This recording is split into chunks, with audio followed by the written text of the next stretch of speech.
வணக்கம். தமிழா திவ்யா டிஎன்பிசி. நாம இன்னைக்கு என்ன டாபிக் பார்க்க போறோம்னா, மெட்ராஸ் ஹைகோர்ட் எக்ஸாம் பார்ட் 4 பார்க்க போறோம். Tamil previous year questions and GK questions பார்க்க போறோம். வேறுபடுத்தி சுட்டி காட்டுக. மூடு பனி, கடி நாய், ஊறுகாய் இதெல்லாம் வினைத்தொகை. நீலவானம் மட்டும் பண்பு தொகை. உயிரெழுத்துக்கள் 12ம் எதை இடமாக கொண்டு பிறக்கின்றன? கழுத்து. மார்பு வல்லினம், மூக்கு மெல்லினம், தலை ஆயுதெழுத்து. அப்ப உயிரெழுத்துக்கள் 12 எதை இடமாக கொண்டு அப்படின்னா கழுத்து. கலையரசி மாலை தொடுத்தாள். தொடரில் இடம்பெறும் வினைமுற்று எதுனா தெரிநிலை வினைமுற்று. குறிப்பா சொல்லல, அவங்க தெரியுற மாதிரி தான் சொல்லியிருக்காங்க. சென்டென்ஸ் வினை முடிஞ்சிருக்கு. அதெல்லாம் தெரிநிலை வினைமுற்று. 4ஆம் வேற்றுமைக்கு உரிய உறுப்பு எதுனா கு. அதுங்கிறது 6ஆம் வேற்றுமை. ஆளுங்கிறது 3, கண்ணுங்கிறது 7. தனித்து இயங்காத சொல் எதுனா இடைச்சொல். பெயர் சொல்லையும் வினைச்சொல்லையும் சார்ந்து வருவதா இடைச்சொல்லு. வெண்பா எத்தனை வகைப்படுனா? வெண்பா 5 வகைப்படும் வெண்பாக்கள்.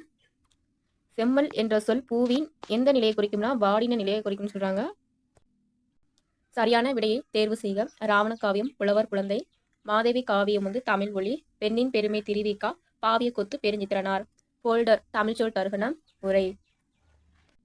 மா என்னும் சொல்லுக்கு பொருந்தாத பொருள் தருகனா விலங்கு, திருமகள், பெரிய. இது 3மே மா என்னும் சொல்லை குறிக்கக்கூடியது. மழை மட்டும் வராது. அடுத்த கொஸ்டின். துன்பம் என்னும் பொருளில் வரும் ஓரெழுத்து ஒரு மொழி எதுனா நோ. சானா இகழ்ச்சி, தூனா தூய்மை, பேனா மேகம். துன்பம் அதோட ஓரெழுத்து ஒரு மொழி என்னன்னா நோ. டேஸ் செய்ய வேண்டுகிறோம். கோடிட்ட இடத்திற்கு பொருந்தும் சொல்லிதினம் ஆவணம் செய்ய வேண்டுகிறேன். பெயர் சொல்லையும் வினைச்சொல்லையும் சார்ந்து வரும் சொல்லியதுனா இடைச்சொல்லு. பாடிய பயிரை கண்ட போதெல்லாம் வாடினேன் என்னும் கூற்றுக்குரியவர் யாருன்னா ராமலிங்க அடிகள். விளையற்ற சொல்லி தேர்வு செய்யணும். அனுப்புனர் மட்டும்தான் சரி, மற்ற எல்லாம் தவறு. மீடியா என்பதற்கு பொருத்தமான தமிழ் சொல் எதுனா ஊடகம். வளையோசை கலகலவென ஒலித்தது. இலக்கண குறிப்பு தருகணும். கலகலங்கிறது இரட்டை கிளவி. ஐம்பால்ங்கிறது 5 கூட்டல் பால்.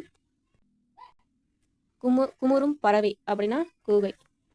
மரபு பிழையுள்ள தொடரை தேர்வு செய்யணும். கோழி கொக்கரிக்கும் சரி, குயில் கூவும் சரி, கிளி பேசும், காகம் கரையும், கத்து வராது. தொடரின் ஈட்டில் இடம்பெறும் நிறுத்தற்குறி முற்றுப்புள்ளி. பிழையான தொடரை சுட்டி காட்டுன எந்த பாடம்? எந்த மான், எந்த வகை, எந்த நாடலம் தவறு. இது பிழையானது. எந்த பாடம்? எழுது பொருள், எழுது பொருள் எது சரியாதுன்னா எழுது பொருள். இப்பு வராது. 12 என்ற எண்ணின் எழுத்து வடிவம் 12. கீழ் வருவனவற்றில் சரியானதை தேர்வு செய்யணும். 96. குடக்கு என்னும் திசை மேற்க குறிக்கக்கூடியது. தமிழா நீ பேசுவது தமிழா என்னும் தொடரில் முதலில் வரும் தமிழா என்பது வெளி.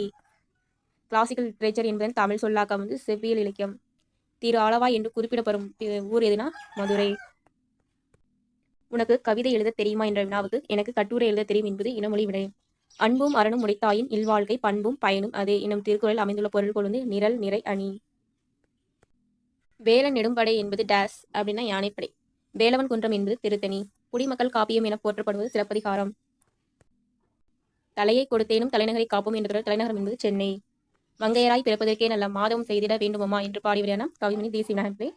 தமிழ் 50 கொஸ்டின் ப்ரீவியஸ் இயர் கொஸ்டின்ல பார்த்தோம். மீதி பார்ப்போம். நன்றி, வணக்கம். தமிழ் டிஎன்பிசி.